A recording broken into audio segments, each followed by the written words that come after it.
भगवान का वरदान। बहुत पुरानी बात है। एक राजा के महल में बहुत सुंदर बगीचा था। उस बगीचे में कई तरह के सुंदर सुंदर फूल खिलते थे। बगीचा बहुत बड़ा था, इसलिए उसकी देखभाल के लिए 2-3 माली रखे थे।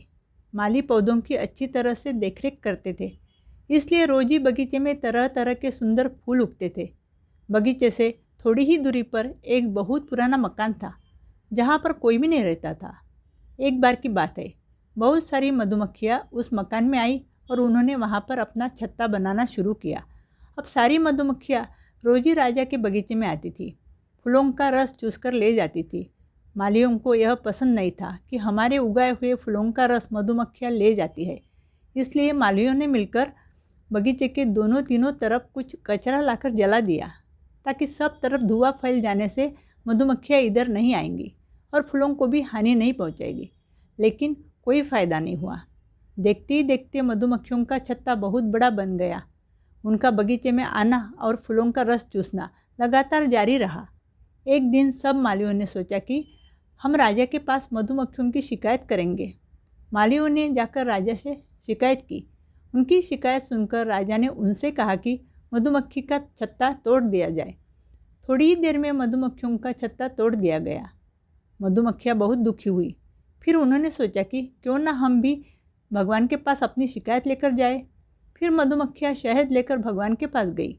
भगवान बहुत प्रसन्न हुए और उन्होंने मधुमक्खियों को धन्यवाद दिया। मधुमक्खियों ने भगवान के पास आदमियों की शिकायत की।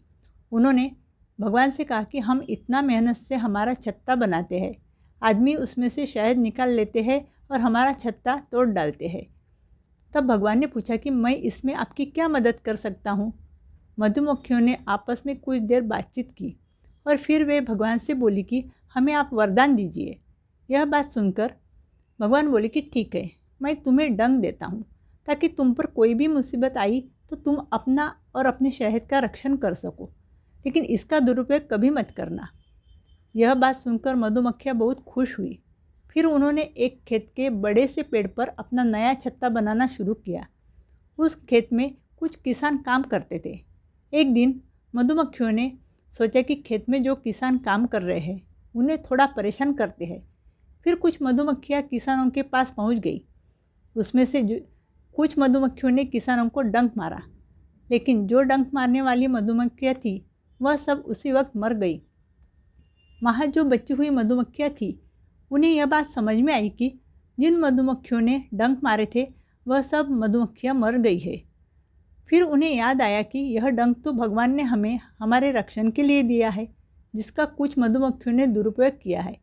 उस वक्त सारी मधुमक्खियों ने तय कर लिया कि जब तक हमें कोई परेशान नहीं करता तब तक हम हमारे मिले हुए वरदान का दुरुपयोग नहीं करेंगे। भगवान ने हमें जो भी वरदान दिया है वह सिर्फ हमारे रक्षण के लिए है, ना कि बिना वजह दूसरों को तकलीफ पहुंचाने के लिए। उसका दुरुपयोग कभी भी नहीं करना चाहिए। अगर आपको मेरी कहानी पसंद आई है तो प्लीज़ मेरे चैनल को लाइक कीजिए, शेयर कीजिए और सब्सक्राइब कीजिए। Thank you.